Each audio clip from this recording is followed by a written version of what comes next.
Bueno, mientras va entrando la gente, yo voy pidiendo instrucciones, si nos dais un par de minutos.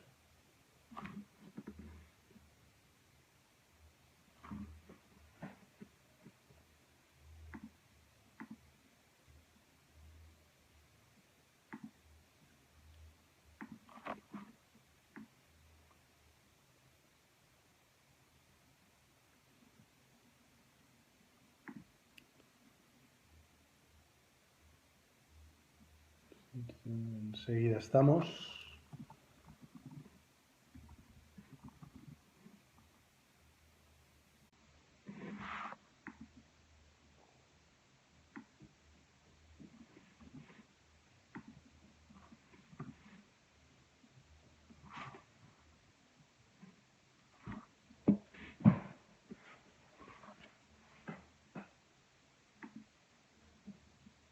Vale, pues yo creo que podemos empezar y el que llegue tarde, hemos prometido que íbamos a ser más puntuales de lo que ha sido el periscope de este ministro de esta mañana, de Fernández Díaz. También hemos prometido que vamos a tener más duración que él, vamos a aceptar más de 4 o 5 preguntas. Tengo a mis asistentes, por supuesto, aquí trabajando y si hay alguna comprometida no diremos eso de cambiando de tema, ministro, y saltaremos a cuestiones menos controvertidas. El tema principal, obviamente, va a ser, imagino, Brexit, el referéndum británico de mañana, situación, consecuencias, sobre todo desde el punto de vista del resto de los países europeos y de lo que son las instituciones, ¿no? Una visión más desde Bruselas que de la que puede dar alguien que seguramente con muchísimo más conocimiento daría en clave únicamente británica.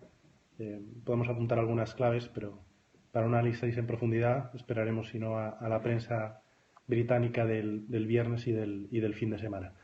El momento del referéndum para la Unión Europea es crítico. Obviamente todos los momentos siempre son históricos, claves y críticos, pero llega un momento de debilidad.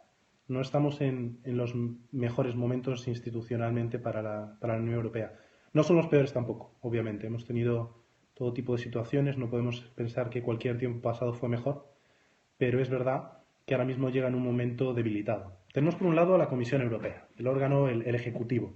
Se supone que estamos ante la constitución más política de la historia. Jean-Claude Juncker, ex primer ministro de Luxemburgo, 20 años en el cargo, décadas de experiencia en la Unión Europea. Él cuando llega con el respaldo del Parlamento, por primera vez con un respaldo más o menos sólido del Parlamento Europeo, se propone hacer una comisión política, le pide a todos los países dos cosas. Uno, que le envíen mujeres, porque nadie está enviando comisarias y le parece inaceptable. La segunda, quiere altos cargos. Quiere exministros, ex primeros ministros, y tiene unos cuantos de ellos. Y la idea es hacer una comisión muy política, que no sea tan técnica o tan tecnocrática como la que tenía, por ejemplo, Durão Barroso. Es decir, que puedan hacer política de verdad, que puedan meterse en los temas en profundidad. Pero tenemos una comisión política que no está siendo capaz de hacer la política que quiere. Durante un año y medio ha hecho montones de propuestas, pero no acaban de cuajar. Y tenemos 4 o 5 crisis enormes abiertas de forma simultánea. Tenemos la crisis de los refugiados, que la Comisión ha tratado de hacer la iniciativa mayo de 2015, primera propuesta, septiembre de 2015, estamos en junio de 2016 y el resultado es un fracaso absoluto. Tenemos la crisis británica, que no ha sido capaz de arreglarse. Tenemos el auge de movimientos, bueno, no vamos a llamarlos populistas porque dependerá del gusto, pero euroescépticos, eurófobos abiertamente, muy críticos, no quieren pequeños cambios, no quieren transformaciones, quieren revoluciones, quieren una Europa completamente diferente, quieren romper Europa o quieren un marco exclusivo o particular para sus países dentro de la Unión Europea. No todos al modo británico, pero algunos también en parte. Entonces tenemos un montón de crisis simultáneas que han debilitado, que hacen que no está ya entendimiento entre las instituciones en Bruselas y las diferentes capitales, no hay entendimiento entre ellos, no funciona y entre medias tenemos que afrontar la posibilidad de que por primera vez en la historia se vaya a romper la Unión Europea, algo que no ha pasado nunca, que no sabemos cómo se hace y que desde luego no sabemos qué tipo de consecuencias puede tener. Así que aquí hay preocupación, hay una preocupación importante, porque aunque es obvio que sí que se han empezado a crear planes B que se quedan en secreto, como han reconocido muchos ministros, no existe realmente un plan B, que pueda decir qué vamos a hacer el día después, ni cómo se hace la transición hacia una salida, cuáles son los efectos en el resto de países, cuáles son los efectos en la cohesión europea en la Unión. Así que dicho esto, por favor, cualquier tipo de pregunta más que bienvenida.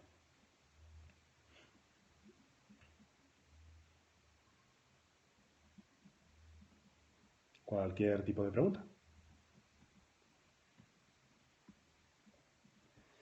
¿Cómo puede afectar a los Tories esta fractura interna de sus diputados y qué opina el Partido Popular Europeo? La fractura de los Tories yo creo que puede ser muy importante y Cameron lo sabe. Ahora mismo había un artículo interesante en la prensa en el Sunday Mail este domingo, en el Sunday Times, de uno de los principales donantes del Partido Conservador, en que venía a decir que si hay Brexit a Cameron le quedan como mucho 3 meses, si no hay Brexit como mucho le van a quedar 18 meses. Sale muy debilitado de esta crisis independientemente del resultado. Se la jugó para intentar frenar el auge que estaba teniendo el ala derecha de su partido o directamente UKIP después de los resultados en las elecciones europeas. Consideró que la apuesta tenía que ser más hacia la derecha, que tenía que hacer un discurso antieuropeo, euroescéptico, oponiendo a la Unión Europea como uno de sus rivales y de sus enemigos para ganar cohesión interna, y no parece que le haya salido muy bien. Primero porque la sociedad está bastante polarizada, porque su capital político se ha desplomado, todo el mundo estima que si efectivamente él ha hecho campaña por el no y sale el sí, tiene que dimitir aunque él no quiera hacerlo, o le van a forzar a hacerlo en breve, y porque ha permitido esta propia división que salgan rivales dentro del propio partido. Boris Johnson es el más conocido, pero no es el único. Hay otros diputados que tienen fuerza, que tienen un discurso más fuerte que él por la derecha o más conservador y que le van a hacer frente si decide quedarse. Así que efectivamente el liderazgo del partido Tory en los próximos meses va a estar en cuestión. ¿Afecta esto de alguna manera al Partido Popular Europeo? No, en realidad yo creo que hay muchísimo menos. El Partido Popular Europeo es un grupo muy extraño en el que tienes desde Orbán a la derecha más moderada o más tradicional en muchas facetas y que se acopla razonablemente bien al desafío. Los escépticos británicos tienen su propio grupo dentro del Parlamento Europeo y la clave del PP, el Partido Popular Europeo, vendrá más bien en qué tiene que hacer después, tanto a nivel de construcción europea, si sale que se quedan en el Reino Unido, y el papel que tiene que hacer como principal fuerza del Parlamento Europeo para gestionar la salida o no el mapa de la Unión Europea, tanto si se van como si deciden quedarse y se tienen que poner en práctica los acuerdos a los que se llegaron con Cameron en febrero. La pregunta, la más directa que nos hacen ya, es si hay un protocolo para salir de la Unión Europea. Hay legislación, hay un marco jurídico, pero no hay un protocolo. Es decir, el artículo 50 del Tratado de la Unión Europea sí que estipula que un país puede irse de la Unión Europea, que tiene el derecho de irse cuando lo considere oportuno. Acordémonos que la crisis griega, cuando se hablaba de si se iba a echar o no a Grecia del euro, si se podía dar, no existía ese marco, no existe el marco jurídico para que un país salga de la unión monetaria. Pero sí que está recogido en los tratados que un país puede irse en determinadas circunstancias. Pero solo está recogido eso. Tenemos esa posibilidad y que hay un marco temporal de 2 años para hacerlo. Que se tiene que hacer un Consejo Europeo, una cumbre, que tiene que hacer una negociación, pero no sabemos cómo se hace. Y es un problema. Si se habla con los embajadores, con los oficiales de las instituciones europeas, están preocupados porque evidentemente no existe un protocolo de salida y no se sabe cuánto va a hacer ni cómo se negocia. Alguna pista que nos han dado, por ejemplo, es que de la misma manera que cuando un país quiere hacer una adhesión a la Unión Europea, un proceso que lleva años y a veces décadas, sí que existe una plantilla, un template, existen 35 capítulos que se van abriendo las negociaciones. Ahora, esta expresión de los capítulos a lo mejor os puede sonar más de la negociación con Turquía, de cómo la tensión con Turquía se van abriendo capítulos de todo tipo, que afectan a todo tipo, desde los derechos civiles a la economía, a un montón de elementos. Entonces, se tendría que trabajar quizás con una plantilla de esa parte y poder elaborar a partir de ahí. Pero iba a durar 2 años como mínimo, puede durar 4 o 5 años. No sabemos cuándo iba a empezar. Es decir, sabemos que el día después de que el referéndum no es vinculante ni para la Unión Europea ni para el gobierno británico. Así que se trata de de ver cuándo empezarían esas negociaciones, bajo qué términos y con qué espíritu. Puede ser amistoso o puede ser muy poco amistoso. Sobre el papel de Ruth en el debate del otro día, efectivamente la sensación es que fue ella la que tenía la voz más autorizada. Yo creo que hizo un papel muy serio. No lo he visto entero, he visto buena parte del resumen del debate del estadio, pero yo creo que efectivamente sí que dio una imagen de muchísima solidez. ¿Afecta o no afecta el asesinato de la diputada laborista al referéndum?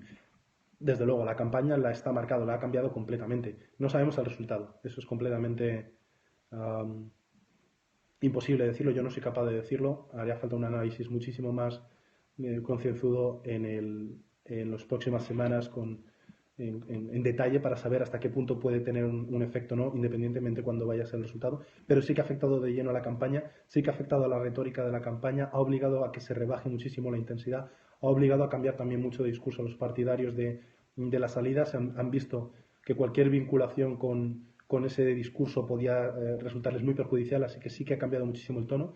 Se ha dado cuenta el país de que no solo por Brexit, porque esto no es consecuencia ni muchísimo menos del debate sobre la salida o no de la Unión Europea, sino que la polarización del debate público había llevado a unos extremos preocupantes y que deberían reanalizarse todos los elementos. ¿Cómo afecta a Escocia a los partidarios de la independencia? Pues estamos lo mismo, no lo tenemos muy claro. Había en la prensa escocesa estos últimos días alguna portada muy interesante que decía: en la última referéndum quedarnos era el sí e irnos era el no. Ahora es al revés. Así que sí que supone un desafío de cara a los próximos meses, y Cameron lo sabe. El referéndum se ha ganado el de Escocia, el de que siga dentro del Reino Unido, pero una de las condiciones es que no cambie el statu quo. El statu quo es que Escocia siga dentro de la Unión Europea. Si el Reino Unido decide salir de la Unión Europea y eso fuerza a salir a Escocia, ahí puede cambiar. Pueden volver a intentar, y seguramente ocurriría, que se apueste muy fuerte por volver a tener un referéndum, por volver a buscar la independencia. Parte porque efectivamente habrá un sector importante que no quiera dejar la Unión Europea, parte porque es una arma de decir, bueno, han cambiado las circunstancias, tenemos una nueva ocasión para volver a reescribir el discurso político y tenemos la justificación clarísima de que han cambiado completamente las condiciones en las que se trabajaban. ¿Qué opina la reina? No lo sabemos, no lo sabemos. De ella hemos visto la polémica de hoy con uno de sus biógrafos. Ha dicho que en una cena reciente había preguntado a una serie de amigos que le dieran 3 buenas razones para quedarse en la Unión Europea. Como un síntoma ha sido aprovechado por los partidarios de la salida de, ni la reina quiere quedarse. No es la primera vez que entra en campaña. Hubo uno de los tabloides que hace unos meses también llevó en portada diciendo que sus fuentes muy solventes le decían que ella era partidaria del Brexit. Oficialmente no lo ha hecho, no se lo permite el papel institucional, pero tampoco hay ningún elemento que nos haga pensar que ella sea una clara simpatizante de la Unión Europea. Dicho eso, ese tipo de preguntas sí que sabemos que son de la reina. Hay una anécdota muy conocida que es hace unos años, al inicio de la crisis, como en una visita a la London School of Economics le preguntó al entonces director del Departamento de Económicas, que era Luis Garicano, uno de las voces, el responsable económico ahora mismo de Ciudadanos: ¿cómo ustedes, que son tan listos, no fueron capaces de ver venir la crisis? O sea que ese tipo de cuestiones ante amigos y ante expertos sí que son más o menos habituales en el caso de la reina. ¿Qué le espera a los españoles? Pues tanto si hay Brexit como si no lo hay cambios en la situación de los españoles y del resto de los ciudadanos de la Unión Europea. Si no hay Brexit y se quedan y empiezan las negociaciones para poner en marcha el acuerdo al que se llegó en febrero, recordémonos un poco de situación. En febrero, Cameron y el resto de países de la Unión Europea negocian en una gran cumbre, llevan desde después del verano negociando en el Consejo Europeo y en la Comisión Europea los términos de un nuevo marco para el Reino Unido. Ellos pedían una serie de cambios en la gobernanza económica de la Unión Europea, no sentirse discriminados los que no son miembros del euro. Pedía un mayor impulso hacia la competitividad. Pedían, y es el caso más conocido, el activar un freno de emergencia, un mecanismo que, si dice Reino Unido que se encuentra en peligro la sostenibilidad de sus cuentas públicas, se puede activar ese mecanismo, que de facto lo que va a hacer es que los trabajadores europeos en Reino Unido estén discriminados, que no tengan los mismos derechos que un trabajador nacido en Reino Unido con nacionalidad británica, sentado en su misma mesa, haciendo exactamente el mismo trabajo. van a dejar de tener acceso a una serie de prestaciones ellos y cambian también las prestaciones de algunos de sus familiares. Por ejemplo, el derecho a ciertas prestaciones de sus hijos si no viven en Reino Unido. O sea que eso va a cambiar pase lo que pase. ¿Qué ocurre si hay Brexit? Pues bueno, va a haber un impacto para los españoles en las cuentas, va a haber un impacto que no sabemos cuantificar a medio y largo plazo en la situación, es decir, ya no va a ser un miembro de la Unión Europea, pero tengamos en cuenta, por ejemplo, Reino Unido ya no es ahora mismo parte de Schengen, pero sí que van a cambiar de alguna manera las relaciones laborales, las relaciones de intercambio de bienes y de servicios entre las dos partes, o sea que sí que va a tener un efecto. ¿Puede ser demoledor? Seguramente no, es decir, sí que va a haber un efecto significativo a medio plazo vamos a entenderlo en 5 a 10 años, porque la negociación puede ser muy larga y por lo menos mínimo en 2 años el Reino Unido, hasta que no se firme la salida, si ocurriera, va a seguir acatando la legislación europea, pero a partir de esos 2 años en adelante sí que hay un impacto en cuáles pueden ser los derechos, el derecho de trabajo, el derecho de residencia, el derecho de prestaciones, al ser considerados ciudadanos extranjeros y cambiar la situación de los que no va a ser como los derechos cercenados de los que disponen ahora mismo. Sí, sí, sí. Si al final hay Brexit puede ser un desencadenante para otros países, sí que puede serlo. Por un lado, la respuesta oficial de las instituciones es que el caso británico es único. Y es cierto. Es decir, el estatus del Reino Unido dentro de la Unión Europea siempre ha sido único. Desde el momento en que dicen que están empezados a interesar a formar parte de lo que es ahora la Unión Europea, hasta que llegan a hacerlo pasan 2 décadas. Desde que entran hasta ahora, ellos tienen un estatus completamente especial. Tienen las cláusulas, la Unión Europea permite cláusulas llamadas opt-in y opt-out, que en determinados aspectos, como por ejemplo interior, en cuestiones de asilo, el Reino Unido no esté sometido al acervo comunitario, ellos tienen sus reglas particulares. Irlanda le ocurre en algunos aspectos, Dinamarca en otros aspectos, tienen unas medidas propias. Entonces el estatus del Reino Unido efectivamente es único. Y esa negociación, esa tensión perpetua, el cheque británico que es que cada año se calcula y se hace una devolución de unas cantidades de millones de euros por el exceso de aportación que han hecho. Es decir, su estatus es único. Pero dicho eso, una vez que se ha establecido el precedente, es muy, muy difícil que se pueda controlar de por vida. Es decir, si ya un país ha roto la Unión Europea, un partido, una fuerza de gobierno llega a un país con un discurso, promete que va a hacer un referéndum, tú no puedes impedirlo. Así que si hay un precedente, es mucho más sencillo que después vaya a haber otros casos. Y hay efectos de imitación en diferentes lugares. En Francia, si gana el año que viene las elecciones el Frente Nacional, tiene un discurso que es muy agresivo contra la Unión Europea tal y como está constituida ahora mismo. Tenemos fuerzas extremadamente críticas también en países en nórdicos. Si en Alemania también en 2017 el papel de la AfD subiera, no sabemos qué impacto puede tener. O sea que en todo caso, el daño que ya ha hecho el discurso de Brexit es notable, pero si sale el sí, si efectivamente el Reino Unido acaba dejando la Unión Europea, puede haber imitación a medio plazo. ¿Qué consecuencias tiene para las empresas de Reino Unido que trabajan en la Unión Europea? Pues obviamente el cálculo no es sencillo. Los cálculos que ha hecho el Tesoro británico, el Banco de Inglaterra y diversos organismos e institutos de estudios fiscales británicos dicen que el impacto económico sobre el país sí que va a ser muy grande. El impacto en las finanzas públicas, el departamento de George Osborne lo ha cifrado en unos 30.000 millones de libras, 15.000 en ajustes y 15.000 en subidas de impuestos incluido sobre las empresas.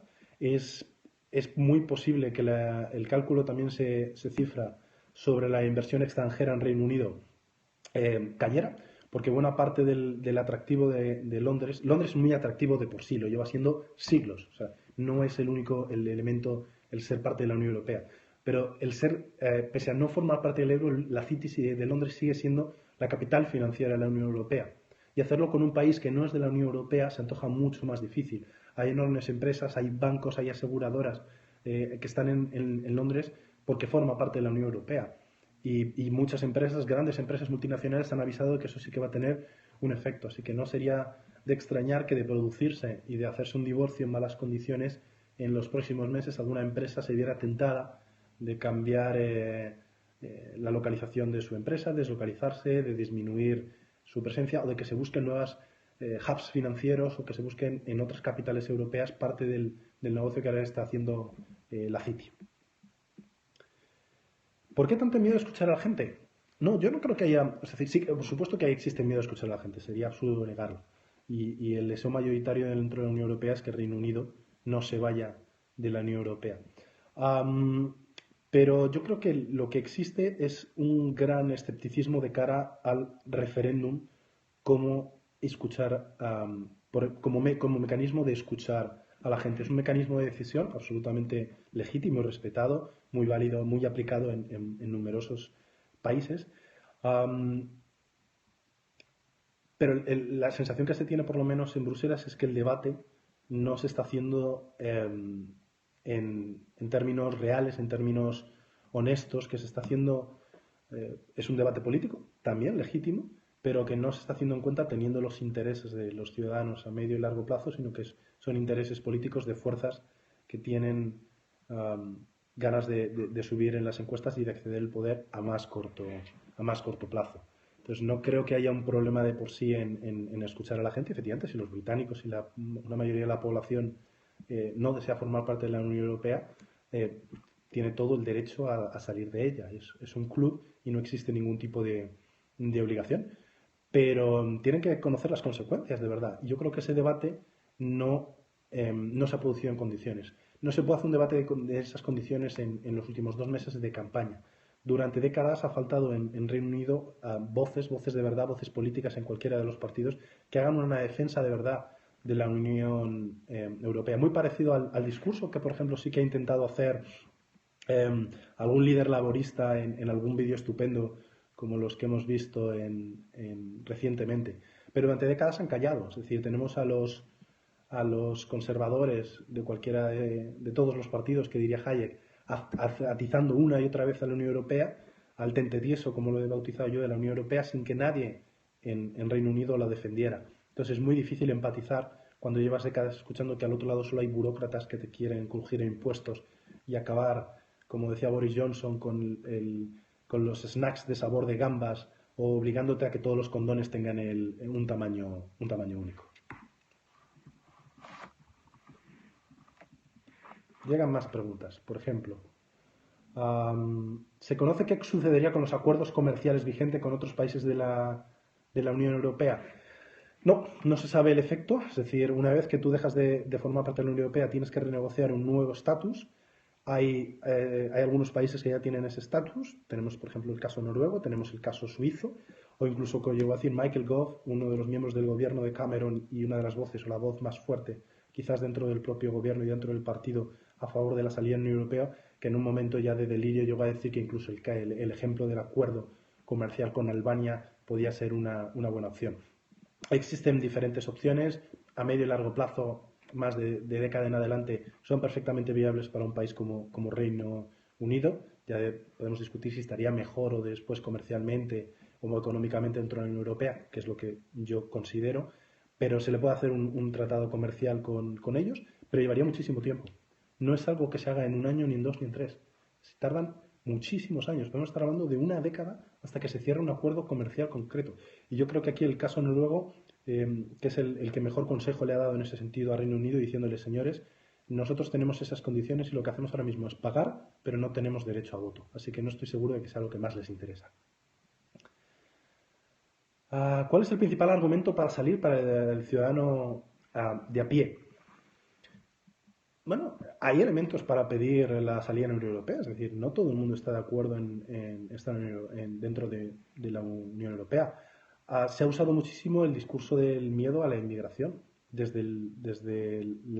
los partidarios de Brexit, desde el Partido Laborista, desde el Partido Conservador.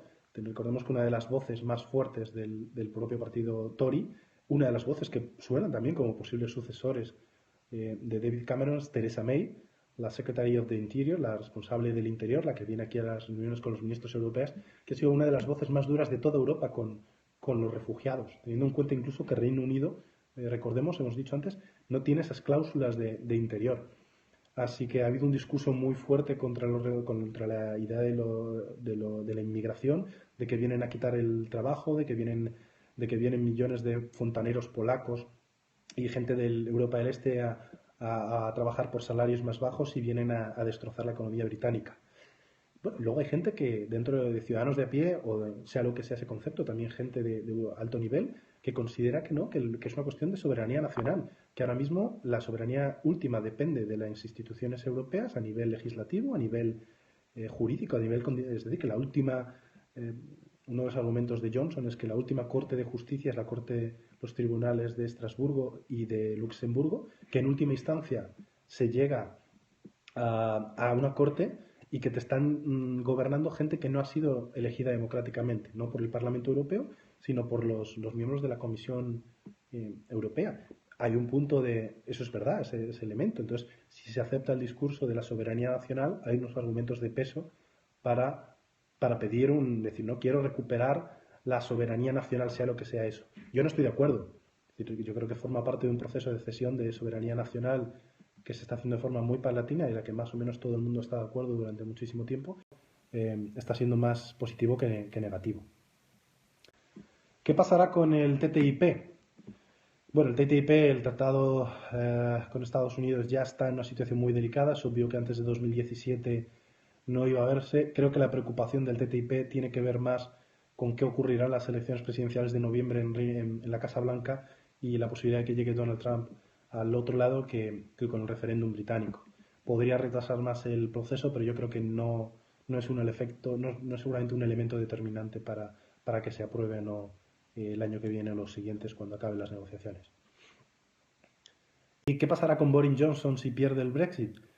Um, no lo sé, no soy un experto a ese nivel en política británica, yo creo que sí que ha jugado fuerte, pero no tan fuerte. No tengo la sensación que, al igual que pasa con Cameron, que su campaña, que su carrera política esté absolutamente condicionada al resultado del referéndum.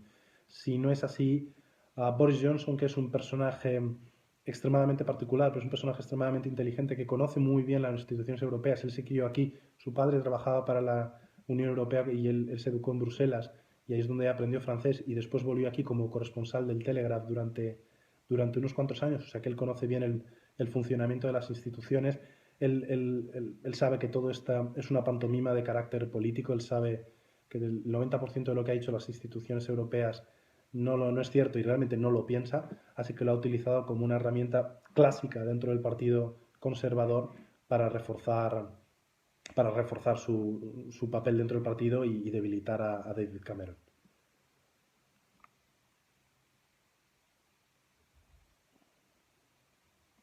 ¿Por qué no ha habido líderes europeos en Reino Unido estas semanas? Porque no los quería ni en pintura nadie. No se le ocurría nada peor a los líderes, a los que están pidiendo la permanencia del líder en Reino Unido, del Reino Unido en la Unión Europea, que fueran líderes europeos a echar una mano. Les parecía y eso es lo triste, esto es el resultado de décadas de denostar a la Unión Europea y a sus instituciones y a sus líderes, que creen que es negativo, que se ve como una interferencia, que se viene gente de fuera, extranjeros, que tratan de imponer en Reino Unido, que tratan de acabar con la soberanía nacional, que vienen a marcar las políticas desde fuera. Entonces a nadie se le ha ocurrido ahí. La consigna dentro de la Unión Europea, muy repartida por todas las capitales, era pedir el voto para la permanencia, apelar a cuestiones sentimentales de queremos de que os quedéis, os necesitamos, editoriales en periódicos, actos en las embajadas, pero que nadie metiera demasiado la pata. Hoy precisamente Juncker, el presidente de la Comisión Europea, seguramente ha ido un paso más allá, harto un poco de toda la retórica que le llega desde Reino Unido, lo ha advertido, ha dicho que los ciudadanos británicos tienen que saber que no va a haber más renegociaciones, es decir, que no van a conseguir un acuerdo mejor si ahora votan salir de la Unión Europea para quedarse, que todo lo que podían conseguir ya lo han conseguido y que si están fuera van a estar fuera. Así que seguramente después de que Obama estuviera el mes pasado y que el resultado a raíz del análisis de los analistas es que no fue excesivamente positivo, consideran que es mejor que cuanto menos ayuda llegue de fuera, mejor, que haya silencio y que se haga un discurso como es el que ha hecho Cameron durante todos los últimos 4 meses de les hemos conseguido a la Unión Europea hacer lo que nosotros hemos conseguido el mejor acuerdo, los tenemos dominados, vamos a seguir para cambiarlos desde dentro. ¿Hay algún país que por toda conveniencia no haya hecho todo lo que estaba en su mano para evitar el Brexit? Aún sin asumir que el referéndum, o sea, que Brexit no es inevitable todavía, Yo creo que no había ningún país que realmente pudiera haber evitado el referéndum. Eso fue una decisión en clave interna británica, una decisión de David Cameron, una patada hacia adelante para salvar su cuello ante el auge de nuevas voces, y que no había ningún país que hubiera podido convencerle de que no era la mejor forma. Y en el momento en que él ya empezó a prometerlo en campaña, luego estaba muy obligado por los euroescépticos de su propio partido. Así que no creo que haya ningún partido, ningún país fuera que sí que hubiera podido hacerlo de una manera convincente, tenía algo en su mano para hacerle cambiar de idea. Es posible que Angela Merkel en algún momento sí que hubiera podido ser capaz de presionarle para que no lo intentara convocar, pero yo creo que con muy poco resultado. Entonces, informalmente seguramente trataron de decirle, oye, es una malísima idea, no lo hagas, no sabemos, cuando convocas esto, lo que te dicen los politólogos, nuestros eh, eh, analistas vienen a decirte que tú solo convocas un referéndum o algo cuando tienes muy claro que vayas a ganarlo. Y no era el caso de Cameron. Y esas son las consecuencias que estamos pagando ahora. Si hay Brexit, tendrán que negociar acuerdos comerciales con China o Japón a la baja. Van a tener que renegociar con todo el mundo. Y a la baja en el sentido de que Reino Unido, por potente que sea, por la tradición que tiene, por el extraordinario servicio diplomático y exterior que tiene, por la influencia innegable que tiene en todo el mundo, en Asia, en Europa, en África, tiene unas armas para hacerlo mucho mejores que cualquier otro país de la Unión Europea. Quizás Francia en África tendría situaciones similares, pero a nivel global Reino Unido es el que tiene más fuerza para ir solo en ese tipo de negociaciones, pero es más débil, porque la Unión Europea son 500 millones de personas y la fuerza que pueda tener Reino Unido ahora no es la fuerza que va a tener dentro de 20 años. Hay bastante obvio que el pivote se está haciendo hacia lo que es nuestro este, se está volviendo hacia otras partes del mundo, y la capacidad del Reino Unido de influir, de ser un actor principal, aunque esté dentro del Consejo de Seguridad de Naciones Unidas, aunque sea una de las economías más fuertes de Europa, va a ser mucho menor si trata de ir por separado.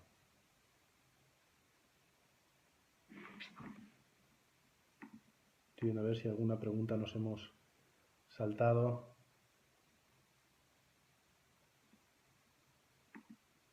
No, creo que no me he saltado ninguna pregunta por el momento.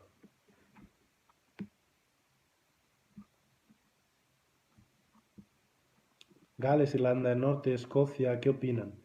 Los más activos han sido galeses y escoceses en defensa de la permanencia, de Remain. Ellos no quieren Brexit. También da la sensación por las encuestas que se han visto ahí que el voto es mucho más claro a favor de la permanencia, pero sobre todo en el caso escocés, como hemos comentado hace unos minutos, hay unas claves de política interior que no se pueden ignorar. Su encaje dentro del Reino Unido, consideran algunas de sus principales fuerzas políticas, tiene sentido solo si también existe esa permanencia dentro de la Unión Europea. Si no, no. La voz de un escocés con cierta libertad de movimiento, de desplazamiento, de comercio de bienes y servicios, tiene mucho más sentido en un marco de 500 millones de ciudadanos. Así que no les interesa salir. ¿Hay grupos de comunicación relevantes a favor de Brexit? Sí, sí, sí, desde luego. eh, los británicos, lo hemos visto en las últimas semanas, ha habido periódicos, The Sun, 3 millones de ejemplares de circulación pidiéndolo abiertamente. Rupert Murdoch por detrás. O sea que sí que lo están pidiendo abiertamente. Lo hemos visto con el Telegraph o el Torygraph, como lo llaman sus críticos, pidiendo la salida. Ha habido división. Hemos visto que el Guardian, Financial Times, hemos visto que el Times pedían la permanencia, han hecho editoriales claros al final de la campaña, pero ha habido grupos mediáticos importantes, empezando por Murdoch, que forzosamente también ha habido medios de su propio grupo que han pedido la permanencia, sé que hay ahí un poco de polaridad, pero sí que hay grupos abiertamente que están pidiendo la salida inmediata por el bien del país.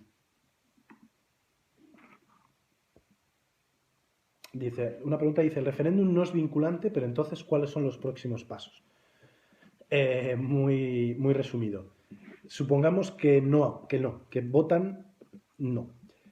En todo caso, al no ser vinculante, las instituciones europeas se quedan esperando hasta que Reino Unido se ponga en contacto.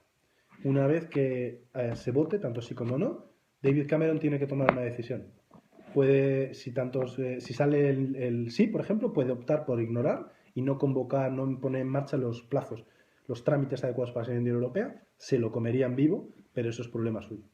Pero, primer paso, informar a la Unión Europea del resultado oficial del referéndum y pedir un paso en consecuencia. Es decir, si sale el no, oye, no queremos Brexit, nos quedamos dentro de la Unión Europea, se informa a la Comisión y al Consejo Europeo y se le dice que Reino Unido pide que se activen los acuerdos a los que se llegaron en febrero de este año. Esa negociación que hubo entre los Estados miembros y Reino Unido, dicen, queremos que se active.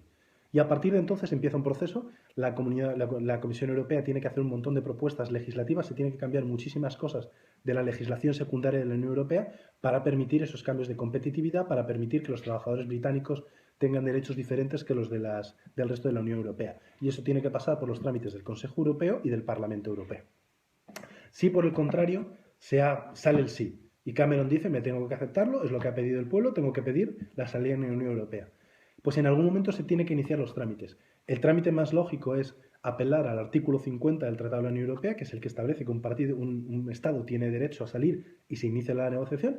Existen otras fórmulas que los abogados consideran menos adecuadas, que podría invocar un proceso muchísimo más unilateral, como han pedido algunos de los más críticos dentro de los conservadores.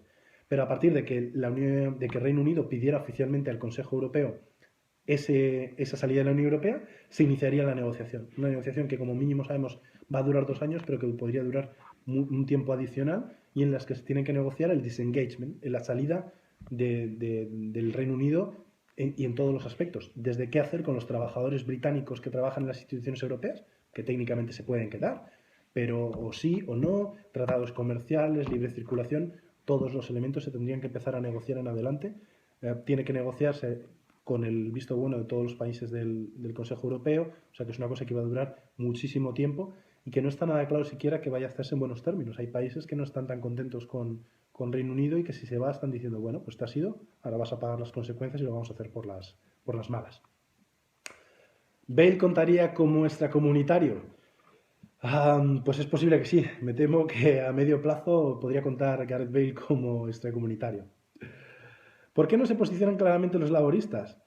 Porque el problema que tienen de mensaje con la Unión Europea lo tienen a ambos lados del espectro político. Los Tories han sido siempre los más críticos, pero los laboristas, por ese complejo, no se han atrevido nunca a hacer una defensa encendida de la Unión Europea, porque estiman, y seguramente llevan razón, que hacer una defensa abierta de la Unión Europea en términos que van mucho más allá de los intereses comerciales o de defensa o de lucha contra el terrorismo es perjudicial, porque la población británica, después de décadas escuchando un discurso monotemático de que la Unión Europea son burócratas y que solamente nos quieren fastidiar, nadie aceptaría que la izquierda viniera con un discurso europeísta. Sería visto como una traducción y los propios laboristas consideran que Corbyn, que de por sí es un líder bastante débil dentro y fuera del partido, cometería un suicidio político lanzándose abiertamente con un discurso del corazón de somos europeístas, queremos Europa y lo necesitamos. ¿Qué más? Tenemos alguna más. ¿Se rumorea más el sí o el no ahora mismo? Pues buena pregunta. Las encuestas están muy vivas. Hoy hemos tenido 3 o 4. A mí me ha llegado una de un instituto privado hecha ayer que daba 52 a favor de permanencia, 48 a favor de la salida. Hemos visto hoy una que daba 42, 47 a favor de Brexit, entre los que se han declarado que van a ir casi seguro a votar. Los polls, las medias de encuestas que he visto hoy, por ejemplo, las de Sky News o de Financial Times, las dos básicamente indicaban que había un 44-44, 44-45, o sea, prácticamente igualdad entre los que sí que tienen claro su voto y un 12% de indecisos, que son los que tendrían que marcar la campaña. Hace un mes y medio parecía que las a favor de la permanencia iban ganando por un poco. La semana pasada parece que las del Leave, los de irse de la Unión Europea, iban ganando por un poco. hay que ver el efecto que ha podido tener el cambio de campaña en los últimos días tras el asesinato de Joe Quote y qué efecto pudo tener. Pero da la sensación de que ahora mismo estaba bastante igualado. Los analistas en la prensa me da la sensación, por lo que llevo leyendo ayer y hoy, que ven con un poco más cercanía la permanencia, pero desde luego los números parece que están bastante repartidos. Ah, ¿Cuál puede ser la reacción de los que no quieren salir si sale el sí? Pues es una muy buena pregunta. Impotencia y ganas de castigo. Ganas de castigo a Cameron por considerar que ha sido una frivolidad lo que ha hecho y que lo van a pagar muy caro. Que esto es prácticamente irreversible. Es decir, no es imposible técnicamente que un país salga de la Unión Europea y vuelva a entrar, pero estaríamos hablando de muchísimo tiempo, plazos muy, muy largos. Así que habría un descontento muy grande que yo creo que sí que tendría un efecto en las siguientes elecciones. Siguientes elecciones que ahora mismo se antoja muy, muy difícil que se vayan más allá de finales de 2017, principios de 2018 por el desgaste que todo esto ha provocado en David Cameron.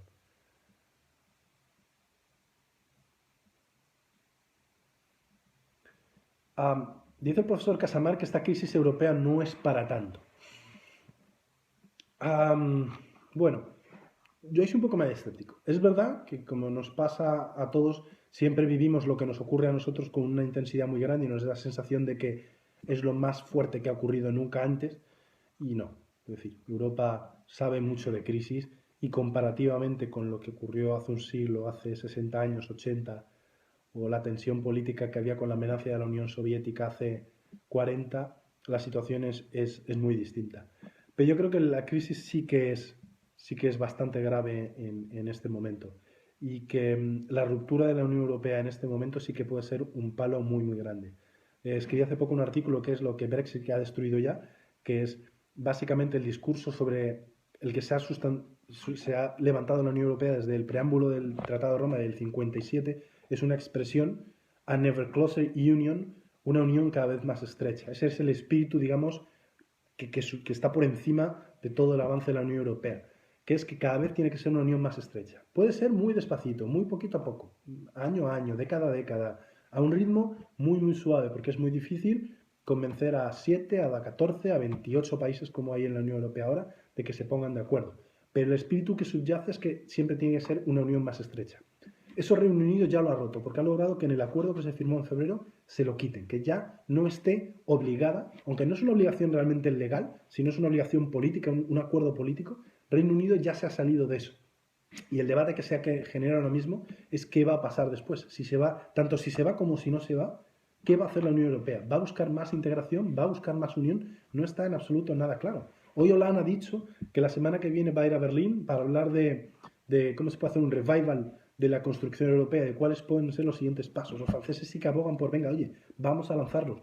Los alemanes, los holandeses, los finlandeses son mucho más pragmáticos y dicen, señores, no estamos en ese momento. Querríamos hacer más unión, pero no es el momento. Miren la crisis de refugiados, miren la crisis de Schengen, miren la crisis de frontera, miren los movimientos autárquicos que se están produciendo, miren los partidos eurófobos y euroescépticos que están surgiendo por todo el continente. No estamos en el momento de ir a buscar una mayor unión, así que nos lo tenemos que tomar con calma.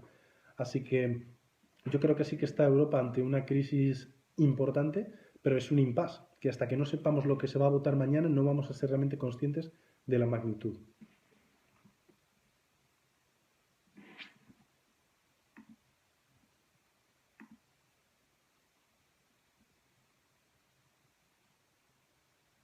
No sé si se ha escapado por Twitter alguna pregunta más.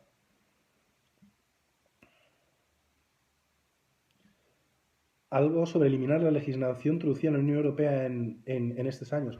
Bueno, en realidad sí, es decir, desde el momento en que se formalizara la salida de la Unión Europea, que podría llevar prácticamente 2 años como mínimo o más tiempo en adelante, el Reino Unido ya no debería obedecer la legislación comunitaria.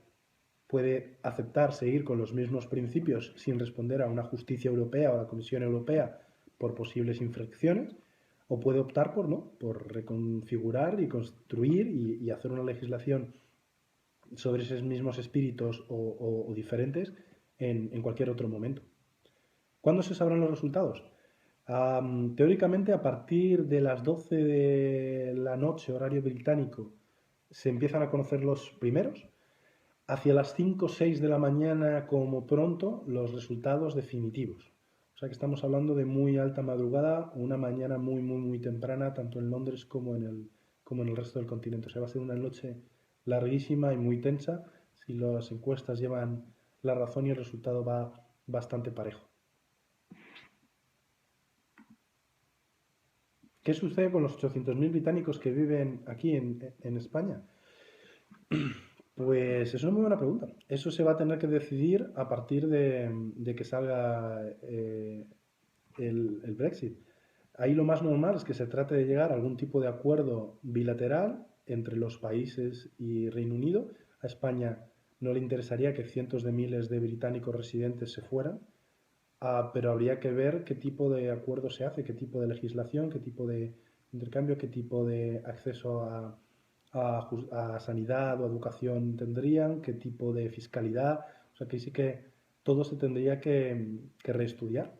No hay precedentes, no tiene por qué ser un drama, sí que va a ser problemático, sí que va a ser un incordio, pero no tiene que ser forzosamente. Es decir, ahí ni a las empresas europeas les interesa una salida, un divorcio por las malas, ni a los países les interesa perder a población, y menos a España, que uno de los nichos de negocio que tiene muy claros de modelo de negocio para el país es la de los residentes de otros países, jubilados principalmente, que optan por venirse a España con sus pensiones y consumen aquí.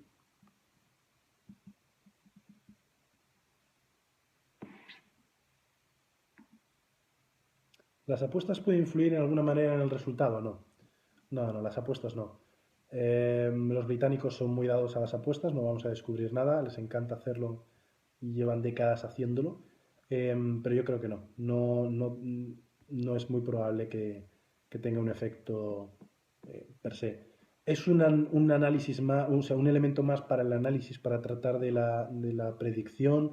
Las encuestas, mejor dicho, las apuestas están diciendo, muestran más partidarios de la permanencia que las encuestas, pero bueno, las apuestas son muestras autoseleccionadas, las encuestas bien hechas deben ser representativas, con muestras representativas de la población, con margen de error.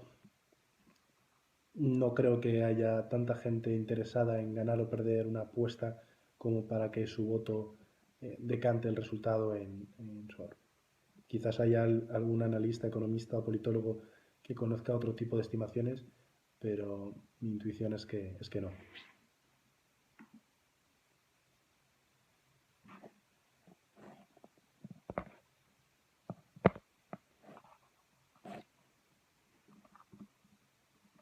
Se espera un porcentaje elevado de abstención entre los jóvenes.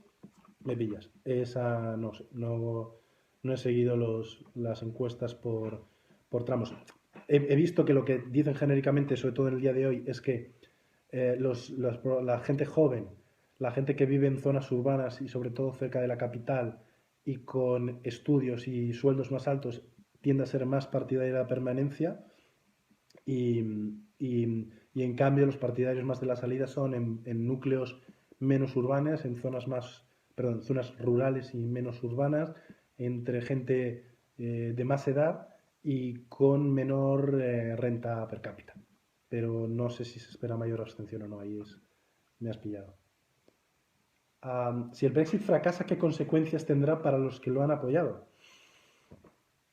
Um, hmm, pues quizás probablemente en ninguno de los casos tenga consecuencias demoledoras. Por un lado, porque buena parte de los que han pedido ahora mismo la salida están dentro del gobierno. Es el propio Partido Conservador roto, con amigos personales de Cameron, gente cercana, sus ministros, los líderes futuros del partido Tory, como pueda ser Boris Johnson, los que han pedido ahí. Así que yo creo que en ese sentido el efecto no iba a ser demoledor. Sí que va a tener un efecto dentro del partido, y que sí que va a generar si sale Brexit, tanto si fracasa como no, un impacto en la credibilidad de Cameron. Yo creo que sale muy debilitado y muy desgastado de todas estas elecciones, pero seguramente en las grandes figuras que lo han pedido puede tenerlos en los que se han posicionado en la campaña. Veremos en UKIP en las próximas elecciones. A nivel parlamentario ahora mismo, UKIP tiene una presencia marginal. En las europeas, en cambio, tuvo un resultado excepcional. Y veremos si ocurre que se consolida un movimiento en las encuestas muy, muy crítico con la Unión Europea, porque no va a cambiar la narrativa a favor de la Unión Europea, pase lo que pase. Uh, y, pero vamos, mi intuición ahora mismo es que no debería tener un efecto devastador si salen no entre los que sí que han pedido la salida. ¿Puede la Premier influir de forma importante en el IN? Pues quizás, según vi ayer, la mayoría de los clubes de la Premier League han pedido la permanencia. Eh, mm, puede tener un efecto de llamada entre poblaciones en las que el voto, la llamada de deportistas, el miedo de una competición, lo que puedan decir, no sé, Río Ferdinand o David Beckham abiertamente o Gary Lineker en televisión, son voces que se escuchan, son voces que tienen acceso a los grandes medios y que yo creo que sí que tienen capacidad de movilización. ¿Tan grande? Bueno, tenemos partidarios entre los futbolistas y entre los artistas, lo hemos visto, hay listas de estos días de gente muy conocida pidiendo el voto por las dos. Así que yo creo que un efecto muy, muy grande no debería tener en los partidarios del IN de quedarse. ¿Por qué no hemos hablado del Brexit en la campaña española? Bueno, dices que podría haber sido un arma arrojadiza. Yo he visto a Podemos insistiendo en que han sido el único partido que han ido a hacer campaña abiertamente, que estuvo Pablo Bostidoy en Manchester haciendo campaña con los laboristas, pero yo creo que no ha sido un elemento de campaña. Todos los partidos básicamente están a favor de la permanencia de Reino Unido. El gobierno de Rajoy ha hecho lo posible por no meter en más problemas a Cameron, como por ejemplo no generando un incidente diplomático por su visita a Gibraltar la semana pasada, pero tampoco veo muy bien cómo podía haber sido, cómo se podía haber convertido en un arma arrojadiza entre las fuerzas españoles, porque estaban más o menos de acuerdo todas en que es mejor que se quede. En qué condiciones quizás es diferente, pero había consenso en que se quedara. ¿Los nacionalizados también decidirán o solo los nacionales? Los nacionalizados que tengan derecho a voto, los que tienen arraigo dentro del sistema británico, sí que pueden votar, pero ellos tienen el elemento del arraigo también, o sea que hay gente que puede ser nacional pero que no esté en el país desde hace mucho tiempo que a lo mejor no puede votar. ¿Cuánto tiempo tardan los resultados? Lo hemos comentado hace un pelín, seguramente a partir de las 5 o 6 de la mañana es cuando ya estén los resultados definitivos. Va a ser una noche muy larga, empezaremos a conocer desde medianoche. Recordemos que los recuentos en Reino Unido no son muy rápidos, esta vez es muy sencillo. Un día hablaremos de los sistemas de conteo en Irlanda o similares que son para escribir un libro, pero a partir de las 5 de la mañana, según dice el Ministerio del Interior, debería haber resultados bastante definitivos. No es irresponsable pedir a la ciudadanía que tome una decisión irreversible en un momento tan sensible, sabiendo que el momento en que lo convocas es clave. Personalmente yo creo que sí, que no fue una decisión responsable. Es legítima, es decir, consultar a tu ciudadanía es absolutamente legítimo y yo no estoy en contra de hacerlo. La forma en la que lo ha hecho Cameron yo creo que es irresponsable, no de cara a la democracia, sino de cara al momento político. O sea, ha convocado un referéndum sin saber si podía ganarlo, con nada más un acuerdo que ni siquiera resultaba excesivamente concluyente ni para él mismo, o sea, se lo creían muy pocos que era el gran acuerdo. Lo ha hecho sin tener una clarísima campaña, lo ha hecho sin poder cohesionar a su propio gobierno para que hagan campaña todos en él, sin evitar que dentro de su propio partido le salgan gente que aspira a ocupar su cargo, y en un momento especialmente sensible para el Reino Unido y para la Unión Europea. Así que yo creo que ha sido irresponsable incluso de cara a él mismo y que está pagando muy cara o que puede pagar muy cara la irresponsabilidad en ese sentido de haber hecho algo sobre lo que no tenía ningún tipo de control. Yo, insisto, respetando y estando muy a favor de consultar a la ciudadanía para básicamente cualquier tema, creo que no era la forma adecuada, que lo hizo por puro interés en clave nacional, por verse debilitado, porque creía que iba a ser la forma de salir reforzado y que no midió bien las consecuencias y que el daño que puede generar a una generación, valga la redundancia, de que de británicos y a toda una generación de europeos eh, es un palo muy fuerte, no midió bien, calculó mal sus fuerzas y si los resultados son negativos yo creo que la historia le va a recordar con muchísima dureza. ¿Podría avivar esto un conflicto con Irlanda del Norte? Seguramente no. Cualquier escenario puede quedar abierto, pero no. Ha habido parte de la retórica de Cameron y de su equipo en las últimas semanas que casi más bien parece desesperada, alertando de los riesgos de guerra, de cómo la no presencia de la Unión Europea puede debilitar a la Unión Europea y descontrolar, que fuerzas descontroladas, pero yo creo que no, desde luego él no piensa en clave interna. Puede haber un conflicto en Irlanda del Norte, evidentemente político, por supuesto que sí, pero de ahí a volver a los términos del conflicto, yo creo que no.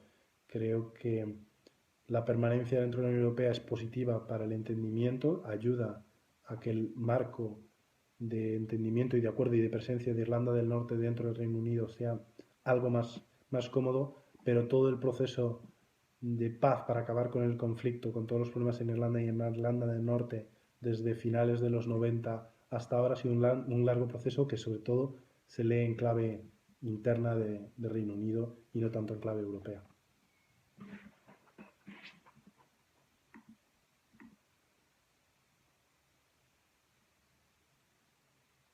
¿Más dudas? ¿Afirmaciones? ¿Críticas? ¿Elogios? Si no, puedo aprovecharos para sugeriros, pediros, o si hace falta suplicaros, a los que no seáis socios todavía de la revista Cinco Duelos, que imagino que son una minoría despistada que sin duda va a remediarlo a la mayor brevedad, que necesitamos socios, necesitamos muchos socios. Ha pasado tiempo desde el inicio fue muy fuerte, pero esto es un proyecto a largo plazo que hay que mantener, así que necesitamos vuestra aportación y la de todo el mundo que podáis conseguirlo. Ofrecemos los podcasts, ofrecemos acceso a contenido para socios, tenemos la revista incluida en el abono una vez al año o más, si lográramos que esto fuera bien. Para que esto funcione bien y podamos tener gente trabajando a tiempo completo, hace falta recursos y necesitamos que participéis, que hagáis socios, que hagáis correr la voz. Volvamos a las preguntas, acabada la pausa comercial. Tenemos a un Erasmus que lo ve tan desesperado que se congratula de haber elegido la República Checa en vez de Reino Unido. ¿Cómo se ha posicionado la comunidad educativa?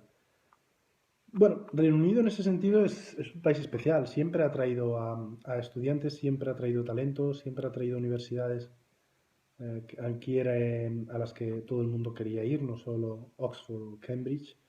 Así que yo creo que les preocupa, pero no tantísimo. Hay un elemento de inquietud, pero seguramente Londres va a seguir siendo un foco de atracción para los países de Asia, para la gente que tiene recursos en el Golfo, en Japón, dentro y fuera de la Unión Europea. Así que los efectos de una salida de la Unión Europea no he visto que genera una especial alarma dentro de la comunidad educativa. Es cierto que no he seguido de más, es decir, estoy suscrito a alguna publicación que sí que tiene en cuenta eh, más la comunidad universitaria, pero no sé si yo no he visto estimaciones, quizás existen, ¿eh? Esto es desconocimiento, no otra cosa. No he visto estimaciones de que tuviera un efecto demoledor en un país que tiene universidades punteras que atraen a estudiantes de todo el mundo que quieren aprender inglés y estar en la que es una de las capitales, una de las grandes capitales mundiales.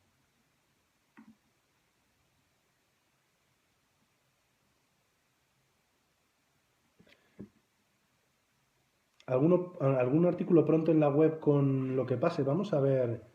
¿Qué somos capaces de hacer? Tenemos un problema, que es 5W, y respondo a esta otra pregunta, es un proyecto constante. Tenemos una publicación en papel anual por el momento, pero tenemos publicaciones en la web constantemente, trabajos. Pero uno de los elementos que hemos visto que nos define son las crónicas no solo de larga distancia, sino reposadas. Entonces nosotros no tenemos ni los recursos ni la capacidad de competir con la prensa especializada. La gente que vaya a tener enviados especiales, a muchísimos enviados especiales sobre el terreno, gente que tenga corresponsales en Reino Unido, gente que te va a hacer unos análisis excelentes en el mismo momento. No es exactamente ese nuestro objetivo. Ya existen los periódicos, las radios, las televisiones para hacer para ese tipo de información. La nuestra a lo mejor sí que trataremos de hacer, desde luego, un análisis más en profundidad, más sosegado cuando se evalúen un poco las posibles consecuencias. Vamos a tratar de ofrecer lo que los medios más tradicionales, lo que mi propio periódico, que es el que me permite estar aquí, analiza. Entonces, vamos a ver dónde encontramos un hueco, que es la parte en la que creemos que somos capaces de aportar algo concreto, de podemos aportaros algún tipo de valor. Pero desde luego vamos a estar muy atentos en contenidos, en todo tipo de las lecturas. Ya veremos si el marco adecuado es un perfil de las figuras emergentes, del ocaso de Cameron, del efecto que puede tener, bien sobre el Reino Unido, bien sobre la Unión Europea, que es por razones obvias la parte en la que yo trabajo muchísimo más. Pero bueno, respondiendo a una de las preguntas, 5W es trabajo constante. En la página web vamos sacando historias todas las semanas. Tenemos un material de texto de muy alto nivel, muy cuidado. Tenemos un material gráfico en forma de foto y de vídeo que es excepcional, con gente por todo el mundo, algunos de los mejores fotógrafos del mundo, sin exagerar. Así que es un trabajo constante. La revista anual es un compromiso, es una forma de acercarnos a los lectores, es una forma de financiación. A la gente le cuesta mucho más hacerse socia de momento de un proyecto únicamente digital, no es ni mucho menos imposible, es obvio que es algo que está cambiando. El hecho de saber que existe un soporte, de que hay reportajes muy bien cuidados, muy tratados, que van a llegar físicamente en mano, que está comprometido, yo creo que eso ayuda, eso es lo que tenemos en nuestras bases de fundación y en la que vamos a seguir. Veo un comentario sobre el yihadismo en Europa, pero no sé exactamente cuál es la pregunta. No, la revista no es una recopilación de los reportajes, es un material único. Lo que ha salido en papel es solo en papel y se ha quedado solo en papel. No es contenido que se haya reutilizado, es todo contenido nuevo. A los socios la revista está incluida en su abono, luego la revista si alguien la quiere comprar por fuera en librerías o por internet, se la enviamos. En alguno de los eventos que hacemos presenciales la llevamos también en mano y la puede comprar por separado. El precio no es el mejor, o sea, es más conveniente para el que es socio, desde luego, pero es material único. El material fotográfico, el material texto, que no ha sido utilizado antes y que está a esa disposición. Entiendo. El yihadismo en Europa, desde luego, es uno de los temas sobre los que tenemos el ojo puesto. Buena parte de esa responsabilidad cae sobre mí, pero buena parte del trabajo que he tenido que hacer sobre el yihadismo lo he tenido que hacer por razones obvias para mi periódico, pero está en mente, desde luego es uno de los elementos en los que tenemos que trabajar. Hemos hecho mucha presencia del yihadismo en África con el trabajo al Aldecoa con Boko Haram, hemos hecho en Siria con Mikel Ayestarán y vamos a seguir trabajando y uno de los focos en los que vamos a hacerlo, eso es seguro, es el yihadismo en Europa. Me avisan de que llevamos ya una hora. Me alegra saber que hay unas cuantas personas que todavía no están agotadas del tema, pero sí que parece que el número de preguntas está disminuyendo. ¿Cómo está afectando la votación a la estabilidad del euro? No, está afectando a la estabilidad de la libra, sobre todo. El mayor efecto que va a tener la posible salida de la Unión Europea va a ser sobre la libra, uno secundario sobre el euro, pero yo creo que ese elemento preocupa menos. Es decir, va a salirse uno de los países que no forma parte de la Unión Monetaria, así que eso es cierto alivio. Los mercados básicamente ya tienen descontado, cuando decimos que los mercados tienen descontados, que asumen que en buena parte de sus inversiones que este es uno de los resultados posibles, así que lo tienen preparado. La libra puede prepararse para un golpe importante el viernes por la mañana, por eso el Banco Central Europeo ya ha dicho, bueno, no lo ha dicho oficialmente, Mario Draghi dijo ayer en el Parlamento Europeo que están preparados para cualquier tipo de contingencia en el resultado británico.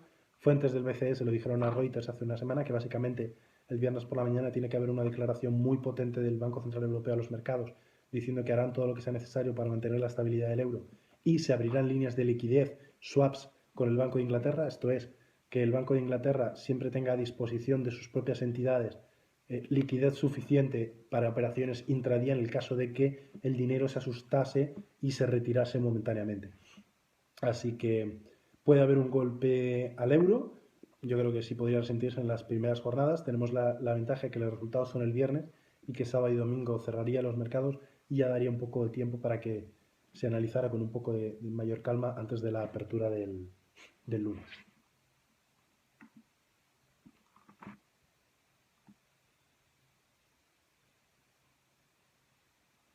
Estoy preguntando a Marta Arias, que es la única responsable de que esto funcione, la que nos mantiene vivos como estamos. Y Marta dice que me da el visto bueno, que os deje ir a disfrutar del partido que se esté jugando de la Eurocopa o del calor, los que tenéis la suerte de estar en el mismo sitio donde hace suficiente buen tiempo. Muchísimas gracias por estar ahí. Cualquier duda, por supuesto, por email, por Twitter, por como queráis hacernos llegar a través de 5W, a mí directamente. Dispuestos a resolver cualquier duda en cualquier momento y muchísimas gracias por estar ahí, por formar parte de 5W y porque le vais a decir a todas vuestras familias, a todos vuestros amigos, a vuestros jefes, a vuestros empleados que se suscriban. Tengo vuestros nombres, estáis conectados, sé quiénes sois, sé de dónde van a venir los próximos socios. Muy buenas noches a todos. ¿Cuál es mi Twitter? Suances, @SUANZES, para cualquier cosa que necesitéis, y si no a través de 5W. Revista 5W en Twitter, en Facebook, en la página web revista5w.com.